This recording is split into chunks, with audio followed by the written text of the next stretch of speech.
Hello, welcome back to another episode of Recommendations for My Otaku Spouse, or Otafu Susume.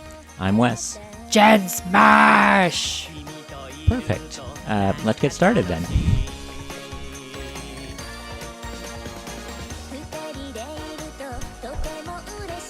So, today we're going to be talking about the Incredible Hulk, Planet Hulk. Ooh, as well as Thor Ragnarok. Thor Ragnarok, yes. And just kind of how the two of them go together, and kind of just Western comics and the state of affairs as a whole. Or at least that's the plan. That's the plan. Can we stick to a plan? Excellent question, Wes. How many times have we gotten lost? A lot. Yeah. Anyway, so this kind of came around because when Jen and I went to see Avengers Endgame at the beginning of April, before that we decided to catch up on some of the Stage 3 Marvel movies as a refresher, one of which was Thor Ragnarok. Which is amazing. Thor Ragnarok is pretty darn good, yes. But when the trailer for that first came out, to me and to a lot of other comic fans, the big scene in the trailer was, of course, a Coliseum scene, and we're all going, oh my goodness, it's Planet Hulk in a Thor movie. But that only works if you've read the comics. Whereas on the flip side, Jen, who reads quite a bit of comics, you don't really read the main Marvel DC comics. No, I do not. Besides Hawkeye. And a couple of one-offs here and there, like Hush with DC. Yeah, I don't really read much Marvel or DC. Yeah, you wouldn't consider yourself a fanatic, or I guess fanatic. Fanatic. I can't talk. I'm going to cut this anyway now. No, don't cut it. So when we see things like when we saw the trailer for Far From Home and I looked at Mysterio and went, oh, I know who that is, you're coming at it from a different perspective. Yes. I mean, I recognized him because I recognized Spider-Man characters, but I didn't know exactly who he was or what he did. And then you were like, oh, he does this. And I was like, oh, I didn't know that. You're like, whoops, spoilers. Yeah. So there are going to be some spoilers in this episode, mainly, of course, regarding Planet Hulk and Thor Ragnarok. We'll try to avoid them and other things for the most part. Yeah, so if you haven't read Planet Hulk and you're interested in reading it, I suggest you go listen to it before I ruin the entire story for you. Before we ruin the entire story for you. Go read it before we ruin it. Yes. Wait, did I say watch? Yeah, you said listen. Did I say listen? There is actually an animated film version of Planet Hulk. I thought you were about to say like an audiobook. Yeah, probably not. But there is an animated film version that came out, I believe, somewhere around when Guardians of the Galaxy 1 first came out, that people could go watch. Yeah, so if you want to go watch the animated movie, read the comic, go do that, then come back, listen to this. Yes. Oh, and if you haven't seen Thor Ragnarok, what's wrong with you? Go watch it. Or you could just stick around and listen to us babble. That works too. Nice. So, you read Planet Hulk. I read Planet Hulk. What is your 30-second elevator pitch about just basic plot? Basic plot? Okay, so Hulk, the story starts with Hulk in a spaceship and his friends, quote-unquote friends, the Avengers, going, hey, thanks for saving the planet, but we're not bringing you back to Earth. We're actually going to send you to a lovely, nice green planet where you can be free. Bye-bye. So they send Hulk to a farm up north. They send him to a farm, yes. Okay. Actually, they basically do just send him to a farm, only he kind of rages in the ship, which causes navigation to go whack, and he ends up going through the giant portal, which is in Thor Ragnarok, and lands on, I was about to say Sparta. Sakaar. So he goes through the Devil's Anus. I don't think they call it that in the comic. They just call it Ragnarok, and it made me laugh. Yeah. So he ends up on this planet, and very similar to Thor Ragnarok, if you've seen it, when Thor gets off the ship, only this time it's Hulk, he gets off the ship, and the locals are like trying to take him somewhere, and the authority comes along and says, no, that's ours, like, bugger off, you little insects, literally. And they take Hulk and they put him in the Coliseum, where he's clearly not happy. He's pissed off. He was betrayed by his friends. He's dumped on an alien planet, and so he does what Hulk does best, and Hulk smashes everything, including the emperor of the entire planet, who is supposed to be like a living god. So the fact that he was cut in front of an arena full of people It's kind of brought shame upon him, and he decides to seek revenge by killing the Hulk. But if he kills the Hulk himself, then the Hulk will forever be immortalized as a hero because he was killed by the God Emperor. So he needs to find other ways to kill off the Hulk, and thus things ensue. I would say the Hulk is similar to the Lion King, where the Lion King is based on Hamlet, and Planet Hulk is based on the tale of Moses leading the Jews out of Egypt. You know, except for instead of plagues, it's just Hulk smash. Well, instead of plagues, it's spikes.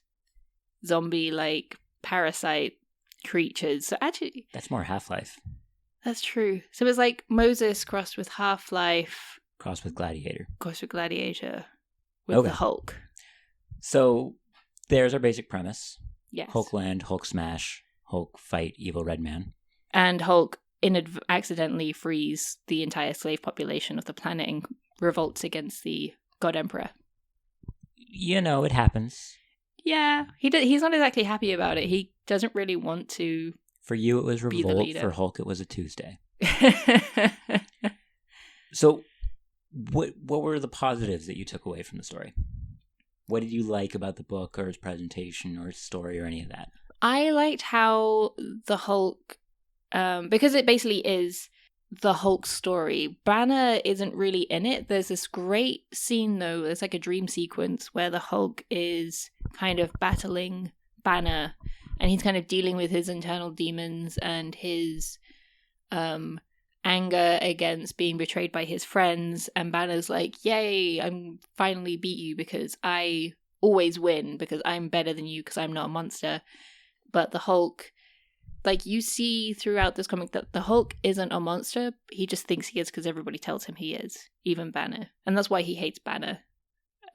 I mean, that's kind of fair enough. Yeah, so I like that internal struggle that they have throughout the entire story. It was... I know, I think that was probably the extent of what I like in this comic.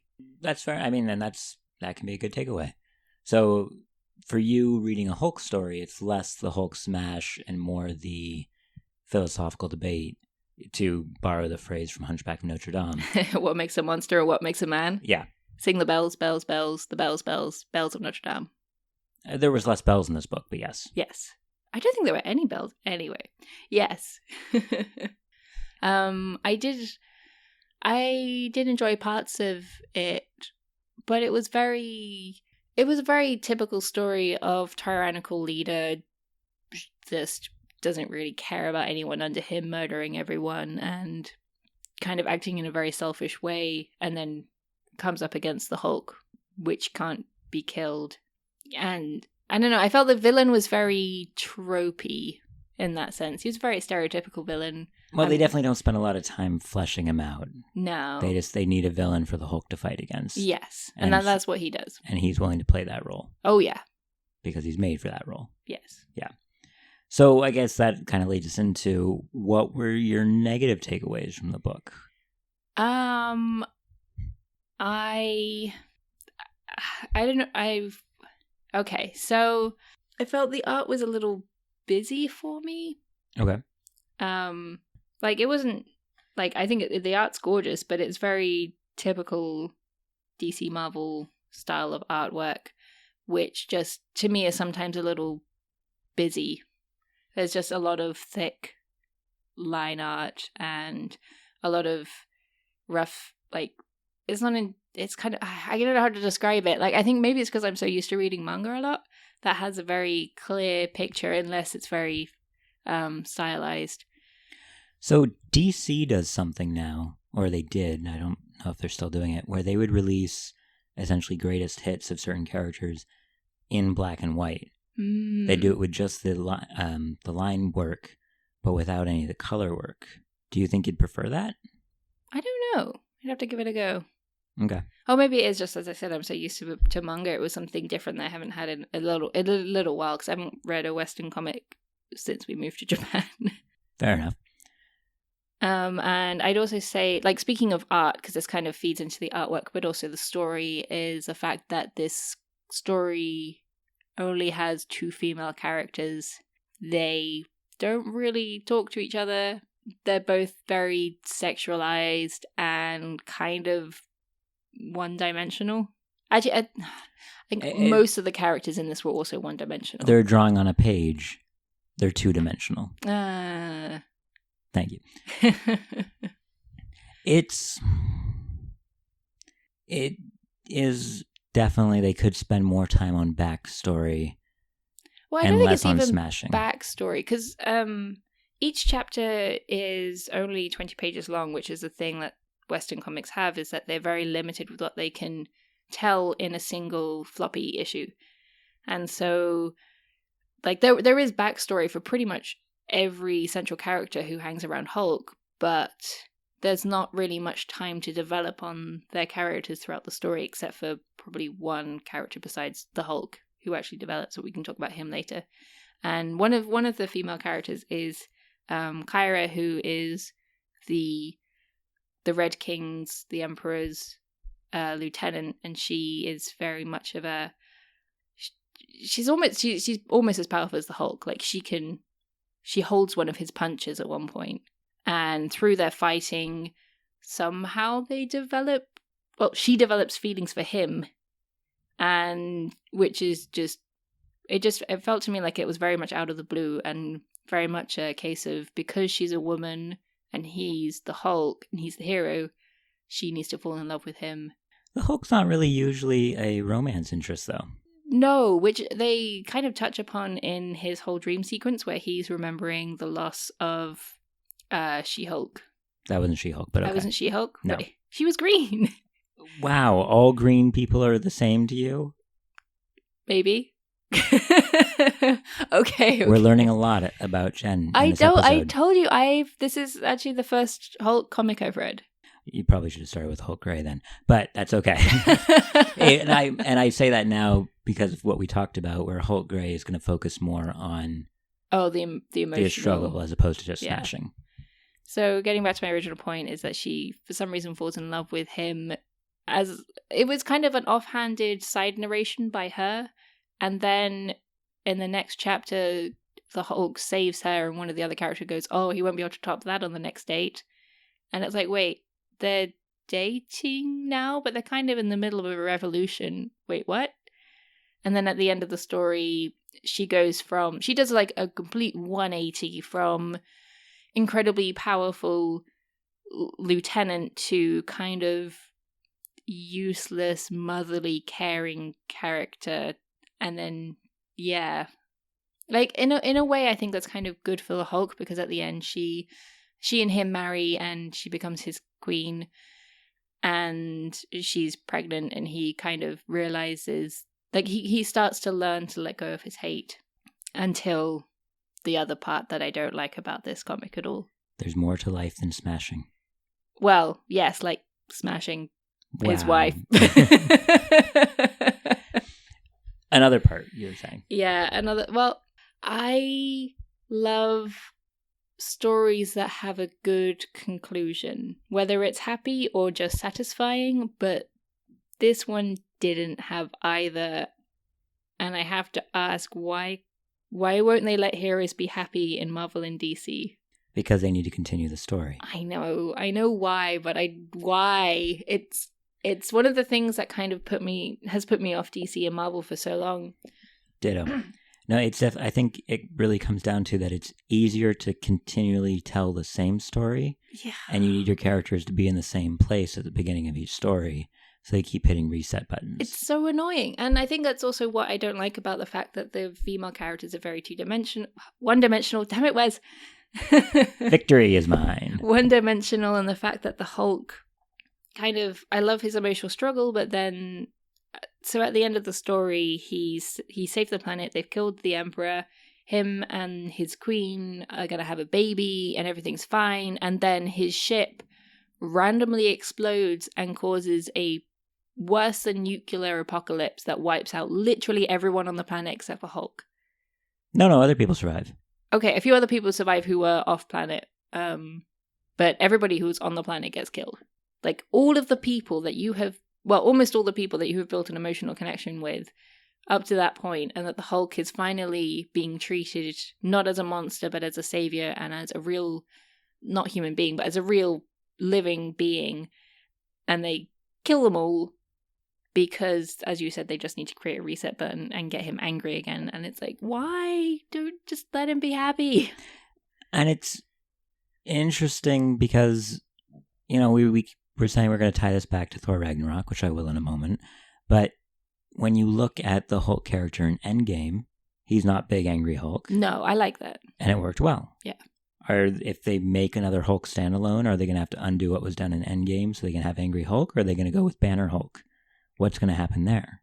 Good question. Well, I mean, Banner Hulk was good in some ways, but also not good. Like, you always lose something whenever you do changes like that. But I like that in the MCU, things change, and when they change permanently, but you don't get that in the comics. Which is a shame. It is a shame. So, mentioning his queen, in Thor Ragnarok, she's kind of changed, replaced with Valkyrie. Valkyrie plays a lot of the same roles as henchmen of the Master, yes, who then kind of turns to work with the Hulk. Well, in this case, turns to work with Thor, builds a grudging respect, although not the romance. Yeah, which I'm really grateful they didn't throw in the romance, because it's lazy writing. That's what it is. Yeah, it's a quick way to give the character someone to feel about. Yeah, but without giving any like actual connection. Yeah. The only really other characters from Planet Hulk that made it into Thor Ragnarok, beyond, of course, Hulk and Kyra, who turns into Valkyrie. No, because Valkyrie's a character anyway, and she comes from the Thor Valkyrie's a character series. anyway, yes, but the Valkyrie in the movies is quite a bit different from the Valkyrie in the comics. Yeah, I wouldn't say Valkyrie is the equivalent to Kyra.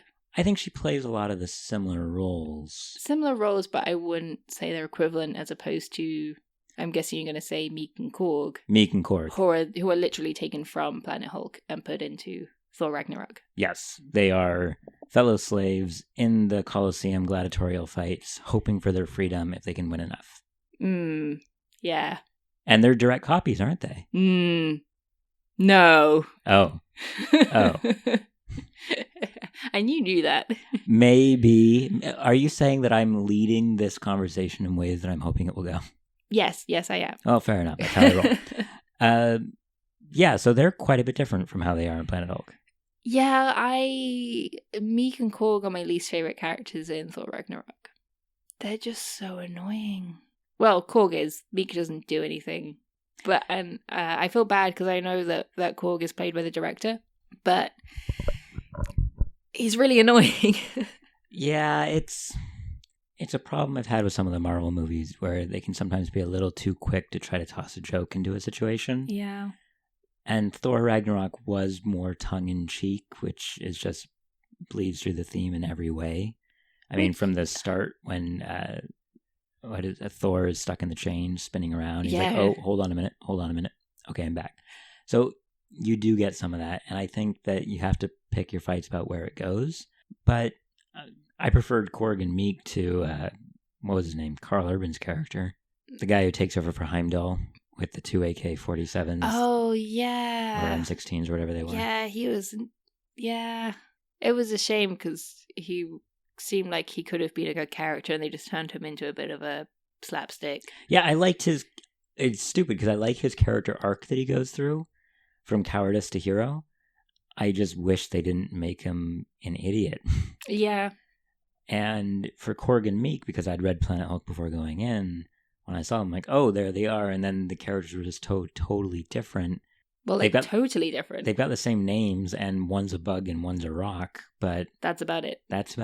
So I was saying that besides Hulk, there's only one other character that has character development in Planet Hulk, and that's Meek.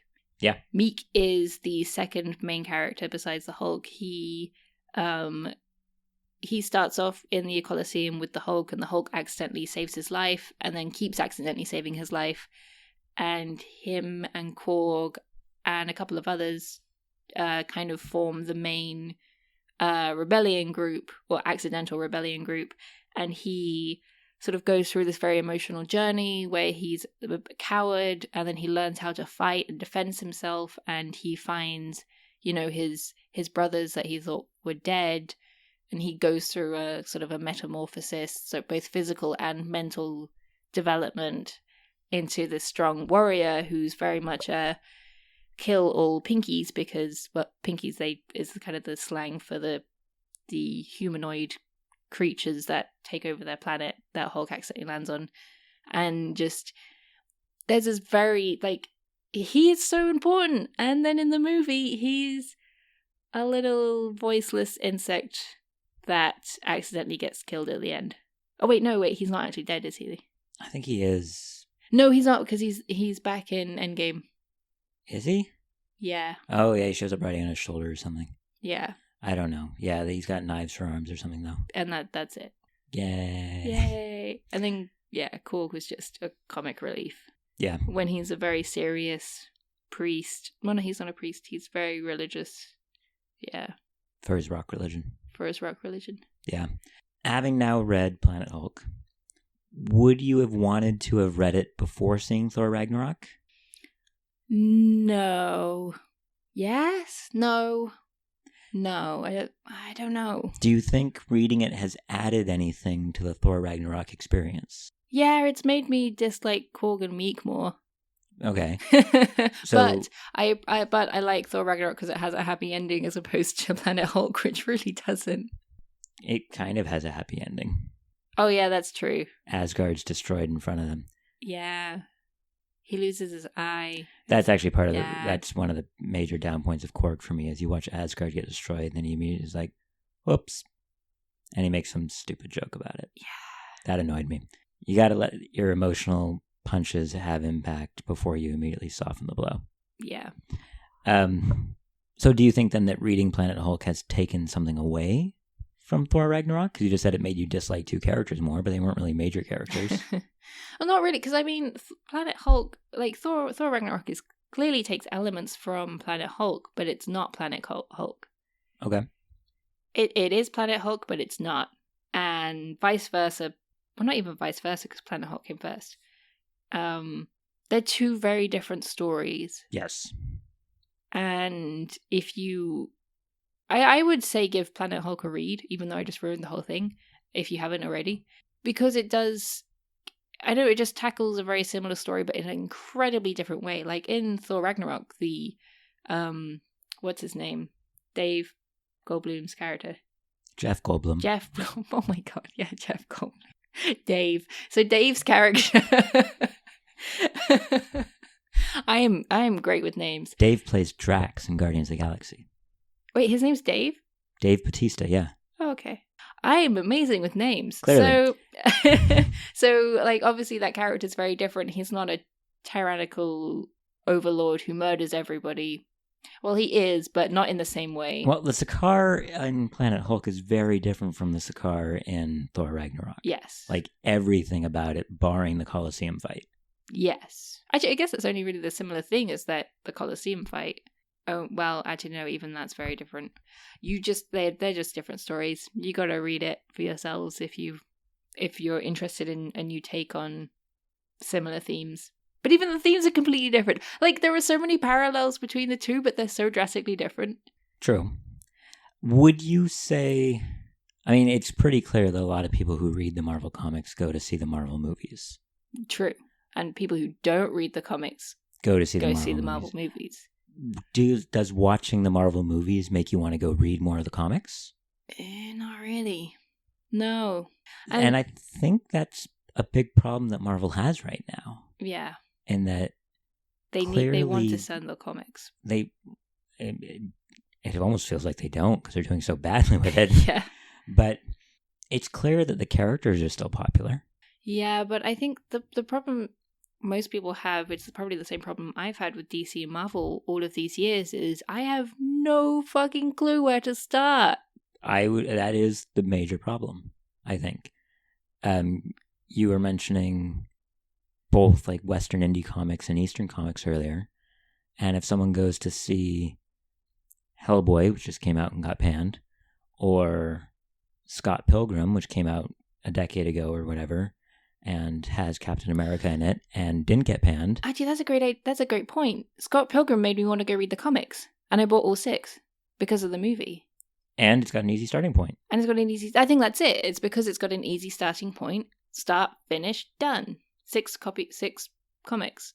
But yeah, I think, again, with Hellboy, I went off and read one of the comics because it's not as bogged down. Because there's not decades upon decades upon decades of lore. Exactly.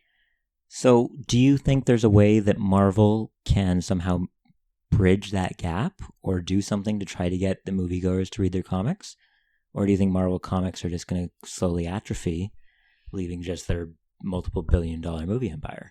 I mean, it's difficult because they have their, as it's the same with DC, they have their sort of formula and they think this works. And so they keep going with it. I mean, the comics that sell the most in the West are Western comics aimed at kids and manga. And then DC and Marvel actually falls below those every single time, like every month. Which is a shame because I think if, like, it's like you said, if they had just easy jumping on points for new people, if they had standalone stories or even like stories not about all the main guys or stories that when something happens, then that's going to happen in all of the following stories. None of this retcon.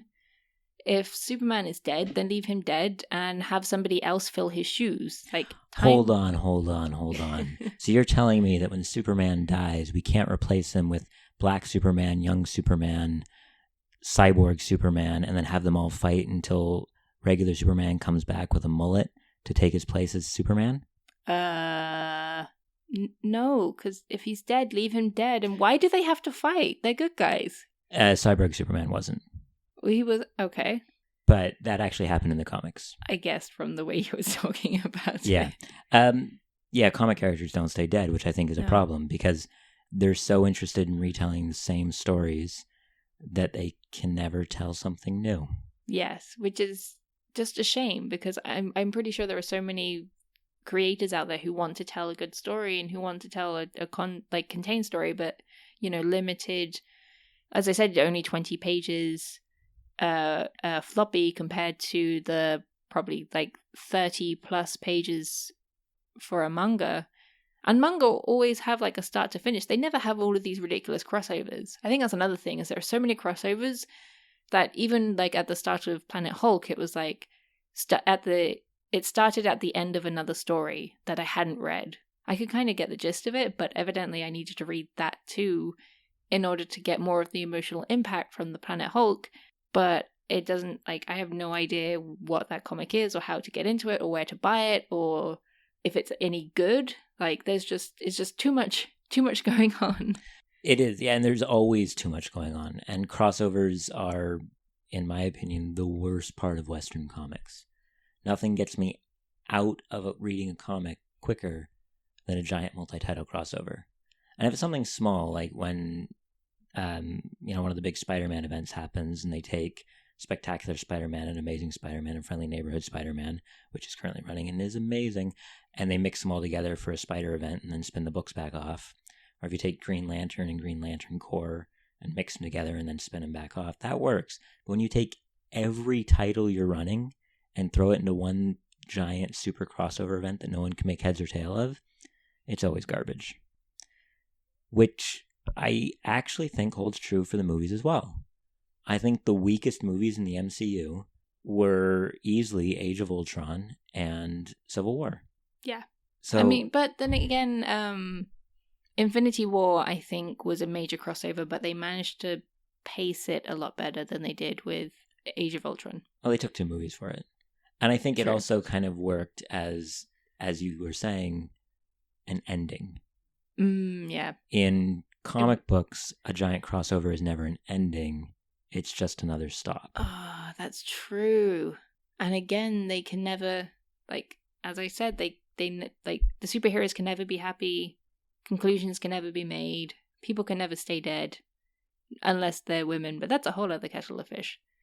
No, most of them come back too. Oh, they do? Okay. Well, there used to be a saying, like, the only people in comics who stay dead are Uncle Ben and, I've forgotten his name, Spider-Man's blonde girlfriend who he snapped her neck. I think Emma Stone. Yeah, but she came back. Okay. Gwen Stacy. Gwen Stacy. Yeah, Stacy. because you've got Spider Yeah. Gwen. If she came back, she's Spider-Gwen. She's Gwenpool. She's... Who knows? I don't even care anymore.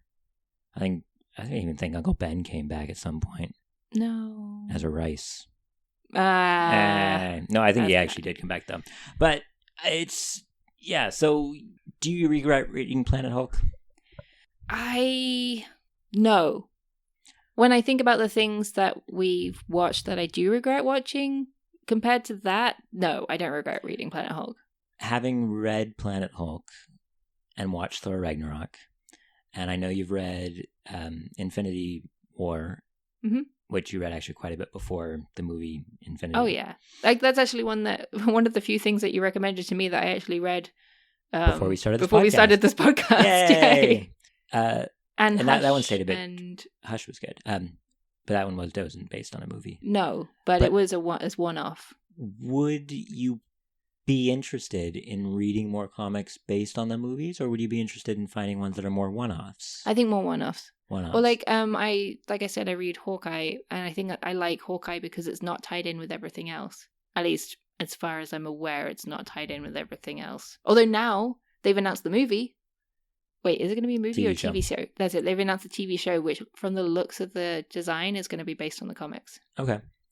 So the Marvel movies aren't driving you to read the comics? No. And that's a failure on Marvel's part, I'd guess. Yeah, but they're also kind of rolling in it. Like, Endgame just made more money than Avatar, so... It's the highest gross movie of all time, yeah. Yeah, I don't think... I mean, it's not that gross. Grossing, dear. So it's not like... I mean, obviously, the comics are lacking in comparison, but it's not like they're strapped for cash.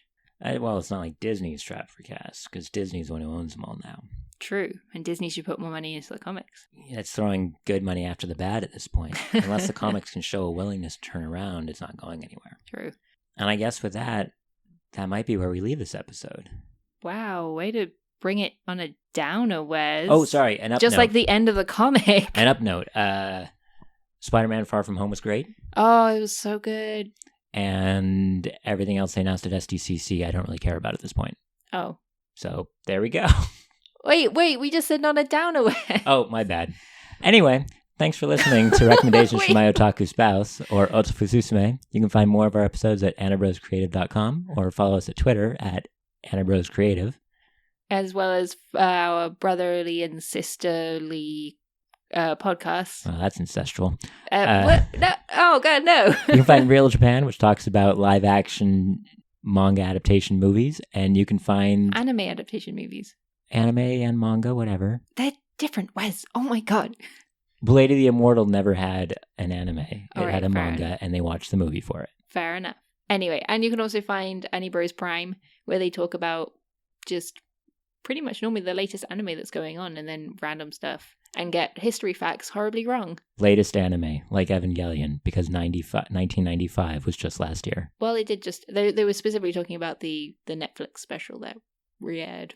Re-aired? Like, anyway. Just aired. It just aired. Well, yeah, so go find us on Twitter. Go find us at our website. Leave us comments with what you think. If we are totally off base with our opinions, tell us about it, and we'll probably talk about it on a further episode at some point. And if you think any of your friends might enjoy an episode, then share it, because that would be pretty cool if people actually listen to this.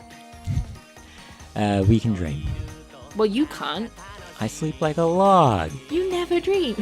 Anyway, tune in next time where we'll be talking about something, but we won't know what it is till then. Yay! Yay!